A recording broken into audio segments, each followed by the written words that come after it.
Bill TV का ये प्रयास रहा है कि आपके लिए राजनीतिक, सामाजिक, धार्मिक और साहित्यिक क्षेत्र से जुड़ी गतिविधियों को आपके समक्ष प्रस्तुत करके समाज की आधुनिक दिशा और दशा को आईने की तरह दिखाया जा सके।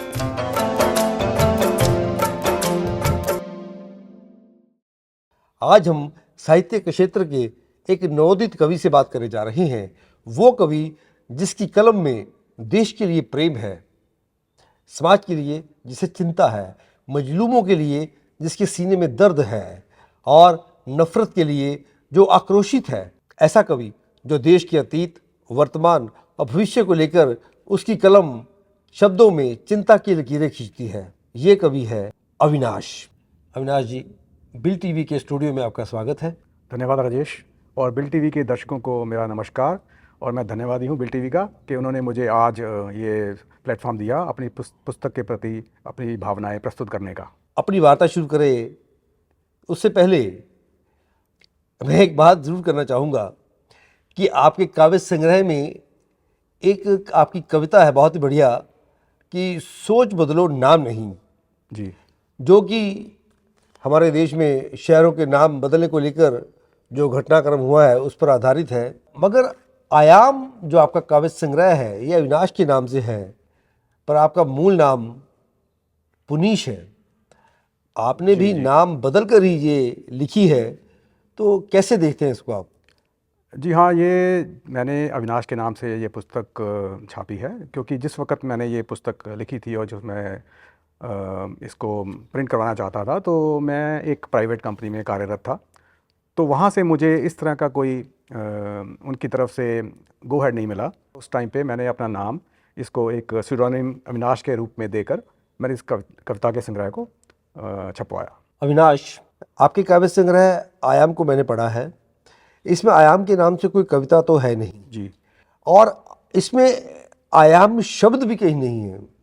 तकनीकी तौर पर वैसे तो ज़रूरी नहीं आज कि वो शब्द हो, वैसे ये आयाम शब्द आपके दिमाग में कैसे आया? कविता संग्रह पूरा हो गया और मैं इसको छपवाना चाहता था, तो मैंने एक हिंदी की जो संपादक थे श्रीमती सामवेदी जी, विजय लक्ष्मी सामवेदी, मुंबई में रहती हैं वो, तो उन्होंने इसकी एडिटिंग की थी इनकी इस पुस्तक की। तो उस वक़्त हमने बहुत सारे नाम डिस्कस किए, तो एक नाम उन्होंने मुझे सुझाया कि क्योंकि आपके जीवन में एक नया आयाम है ये, तो क्यों ना इसका नाम हम आयाम ही रखें। तो मुझे अच्छा लगा नाम, तो इसलिए हमने इसका नाम जो है आयाम रख लिया। आपने काव्य संग्रह में हर रंग पेश किया है, संवेदना का है, प्रेम का है, जी, राष्ट्र प्रेम का है।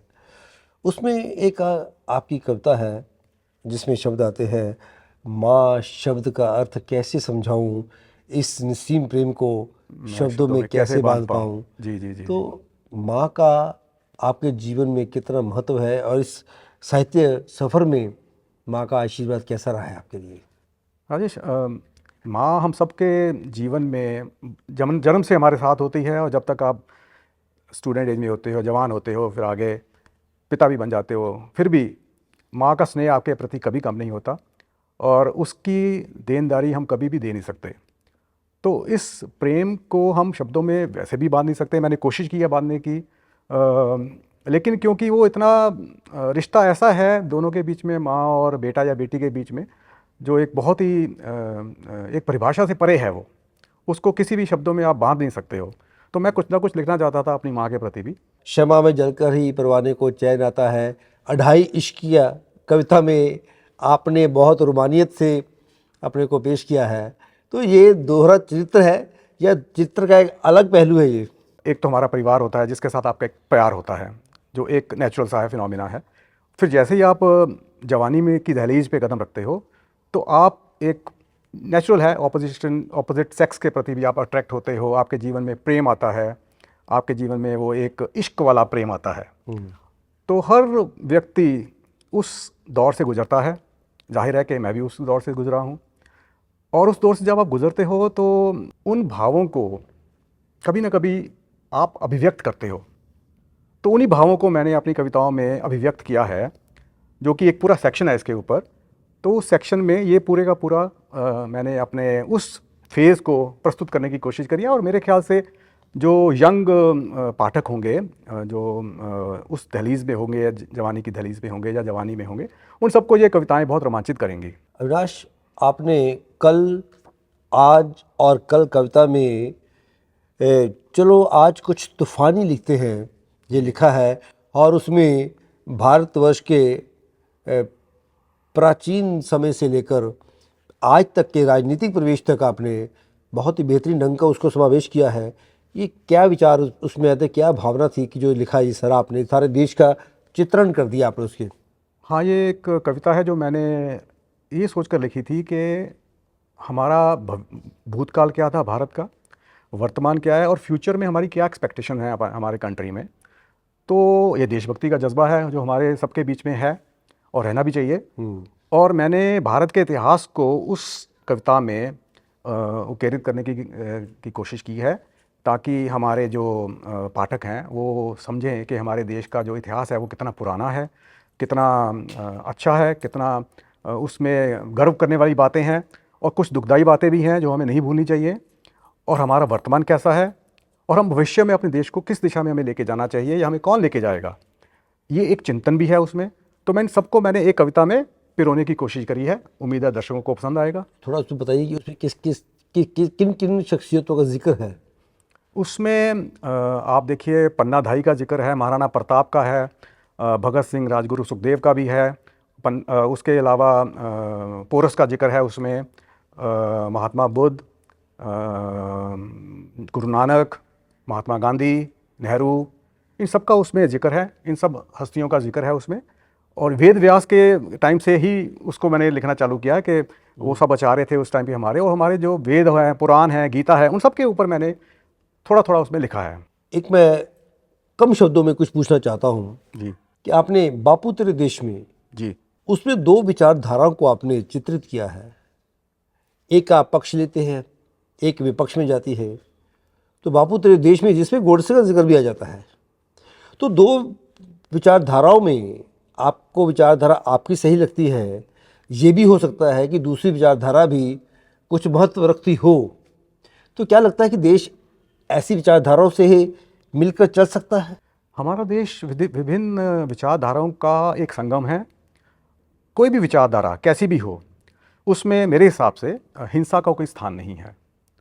तो इसीलिए मैंने इस कविता में हिंसा के प्रति ही अपना आक्रोश प्रस्तुत किया है और अहिंसा के रास्ते पे चलने के लिए लोगों को मैंने प्रेरित किया है, ताकि लोग जो है अहिंसा का रास्ता ही अपनाएं और हिंसा से दूर रहें। तो यही हिंसा जलियांवाला बाग में भी आपकी कविता में नज़र आती है।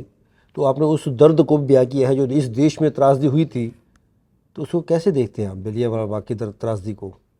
और राजेश, जलियांवाला बाग एक ऐसा साका है, एक ऐसी घटना है हमारे आज़ादी के संघर्ष के इतिहास में, जिसको कभी भुलाया नहीं जा सकता और जिसका दर्द, जिसकी टीस आज तक हमारे सीने में है। चाहे मैं उस टाइम के, उस वक्त के लोगों के की मनोस्थिति को, उनके दुख को मैं नहीं समझ पाऊंगा, कभी भी ना ही कोई समझ पाएगा, लेकिन मैंने कोशिश की है कि उनके दर्द को ना समझ सकूं, कम से कम उनके ऊपर कुछ लिखूं ताकि मैं उनको श्रद्धांजलि अर्पित कर सकूं। ये देश की बात आपने कही है। तो एक आपका ये दर्द नज़र आता है, आपकी कविता है, किसी को चाहिए संसद में हंगामा, किसी को हड़ताल का बहाना, सारी पार्टियां जिद पर अड़ी हैं, भारत की किसको पड़ी है। जी, ये राजनीतिक परिवेश पर जो आपने जो लिखा है, तो वो दर्द कितना महसूस करते हैं आप? राजनीति जो है पिछले काफ़ी दशकों से दिन प्रतिदिन नीचे गिरती जा रही है, उसका जो स्तर है वो नीचे गिरता जा रहा है। और संसद में जो एक डिस्कशन होनी चाहिए, जो एक विचार विमर्श होना चाहिए, जो एक वाद विवाद होना चाहिए, संवाद होना चाहिए, वो धीरे धीरे कम होता जा रहा है, जिसकी चिंता मैंने करी है इस पंक्ति में, इन पंक्तियों में। और इसके अलावा ये भी लगता है कि कई बार हमारे नेता जो हैं उनको निजी स्वार्थों के कारण देश के प्रति उनकी सोच कुछ कम हो जाती है और अपने प्रति, अपनी पार्टी के प्रति उनकी सोच जो ज़्यादा हो जाती है। तो उसका मैंने थोड़ा सा चिंतन करने की कोशिश की है हो सकता है कुछ नेता अगर इस कविता को पढ़ेंगे तो शायद इससे प्रेरित होकर कुछ अपने आप को वो चेंज करेंगे। शायद हमारे देश के जो अगली पीढ़ी के जो नेता आएंगे वो इससे बढ़िया आएंगे और देश के लिए काम करेंगे। उम्मीद पे दुनिया जीती है, जी। जीना पड़ेगा। जी। एक चिंतन की बात आपने की है।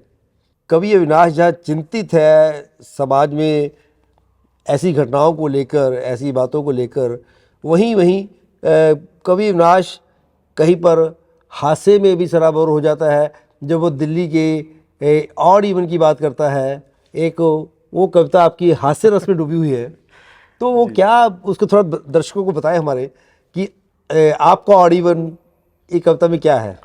आपका ऑड इवन मैंने उस वक्त लिखी थी जब वहाँ के मुख्यमंत्री अरविंद केजरीवाल ने एक ये कोशिश की थी दिल्ली के प्रदूषण को नियंत्रित करने के लिए, कंट्रोल में करने के लिए। तो उसमें मैंने एक व्यंग डालने की कोशिश करी है कि शर्मा जी गुप्ता जी जो पड़ोस में रहते हैं वो कैसे एक दूसरे के विरोध में होते हैं, लेकिन फिर भी जब ऑड इवन आता है तो कैसे एक दूसरे के प्रति उनके विचार बदल जाते हैं और कोऑपरेशन वाला मोड में आ जाते हैं। तो थोड़ा मैंने उसमें व्यंग डाल के उसको लोगों को प्रस्तुत करने की कोशिश की है। अगर आपने देखा होगा इस पुस्तक में मैंने हर तरह के रंग इस्तेमाल किए हैं, जिसमें कि प्यार भी है, जिसमें देशभक्ति भी है, जिसमें व्यंग भी है और जिसमें धर्म भी है। तो कई बार मैं अपनी ही कलम को थोड़ा चैलेंज करता हूँ कि मैं और क्या लिख सकता हूँ और कौन सा वाला मैं एक नया एक आयाम प्रस्तुत कर सकता हूँ। तो उसी कड़ी में ये एक कविता है। आपने धर्म की बात कही, तो जहाँ तक मुझे पता है आप जैन धर्म से बहुत प्रभावित हैं आप। तो एक बकरे की गुहार कविता है आपकी, जिसमें आपने शाकाहार को काफ़ी प्रमोट करने की कोशिश की है। जी जी, तो कैसे देखते हैं इस कविता को आप, एक बकरे की गुहार? हाँ, मैं जब ये कविता लिख रहा था तो मैं एक बकरे के पॉइंट ऑफ व्यू से देख रहा था कि जब बकरा उसको काटा जा रहा है तो उसकी मनोदशा क्या होगी, मनोस्थिति उसकी क्या होगी, उसके मन में क्या विचार चल रहे हो सकते हैं। तो कैसे अपने अपने काटने वाले के प्रति एक प्रार्थना करता है कि मुझे मत काटो, और क्यों ना काटो उसका वो एक कारण देता है। तो उस कारण को मैंने प्रस्तुत करने की कोशिश करी है। मैं नहीं चाहता कि कोई भी जो है मेरे कहने से वो शाकाहारी हो जाए, ये मेरा कहना नहीं है। लेकिन क्योंकि मैं शाकाहारी हूँ, मैं इसको प्रमोट करना चाहता हूँ कि मैं लोगों को कहना चाहता हूँ कि शाकाहारी होना भी कोई बुरी बात नहीं है। बाकी आपकी अपनी चॉइस है। इस कविता के माध्यम से मैंने सिर्फ अपना एक विचार दिया है, उस विचार को लेना ना लेना लोगों के हाथ में है। इसके साथ ही आपकी एक किसान की गुहार दो भागों में वो भी कविता है जिसमें आपने किसानों की दशा का वर्णन किया है। तो क्या समझते हैं कि आज भी किसान सड़कों पर है, वो आपकी जो वेदना है वो आज जस की तस है, कैसे देखते हैं स्थितियों को? किसानों की स्थिति हमारे देश में कोई बहुत अच्छी नहीं रही है, तो इसलिए मैंने उनकी व्यथा को लिखने की कोशिश करी है। होता क्या है कि हम कवि कहाँ से आते हैं, समाज से ही आते हैं। समाज में वो जो देखता है, जो महसूस करता है, उसी को वो अपने शब्दों में लिखने की कोशिश करता है।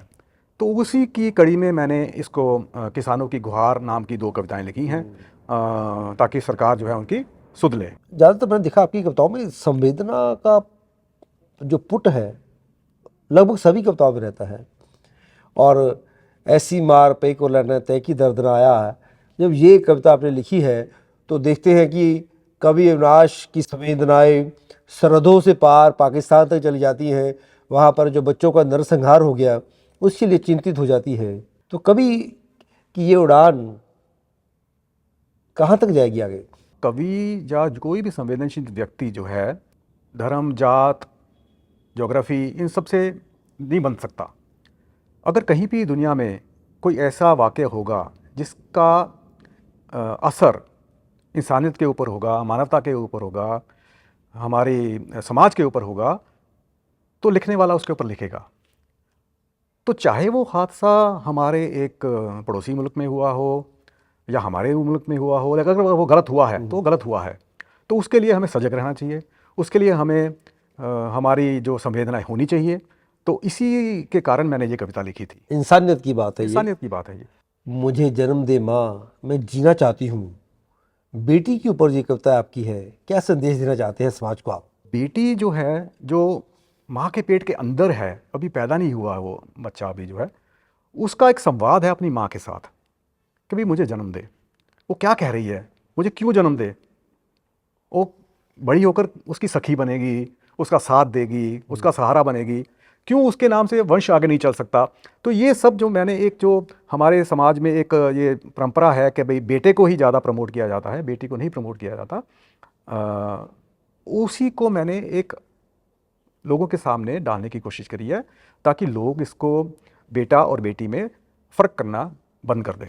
ये आपका बहुत अच्छा संदेश है समाज के लिए।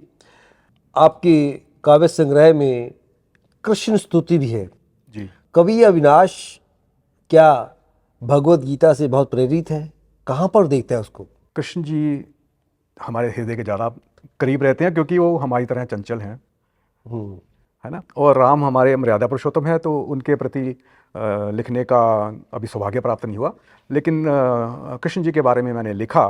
और जब मैं ये कविता लिख रहा था तो मैंने एक दिन अलग तरीके से कृष्ण जी को पढ़ा मैंने, जिसमें उनके नाना प्रकार के बहुत तरह के उनके जो करैक्टर थे, उनके जो उन्होंने कार्य किए थे जब भी वो अवतार लिया था उन्होंने, तो उन सबको मैंने समझा और उनको मैंने शब्दों में फिर पिरोया। ज़्यादातर मैंने उनके नाम लिए हैं, उनके नाम में ही सब कुछ है। अविनाश, बिल टीवी के स्टूडियो में आने के लिए, बिल टीवी से बात करने के लिए हम आपका धन्यवाद करते हैं। शुक्रिया। बिल टीवी देखने वाले सभी दर्शकों, आपको अविनाश की जो काव्य संग्रह आया है आयाम, इसके बारे में भी आपको दिखाते हैं, इसकी एक झलक दिखाते हैं। आयाम ये इनका काव्य संग्रह है और बहुत ही बेहतरीन है, ये बहुत ही अच्छा लिखा गया है। आपने इसके बारे में काफ़ी कुछ जाना भी है, सुना भी है। और इसी के साथ हम सभी दर्शकों का धन्यवाद करते हैं कि आपके सहयोग से, आपकी प्रेरणा से बिल टीवी यूके अपने कर्म पथ पर आगे बढ़ता जा रहा है और समाज प्रति हमारी जो जिम्मेदारियां हैं, हमारा जो दायित्व है, उसको निभाने का प्रयास कर रहे हैं। धन्यवाद।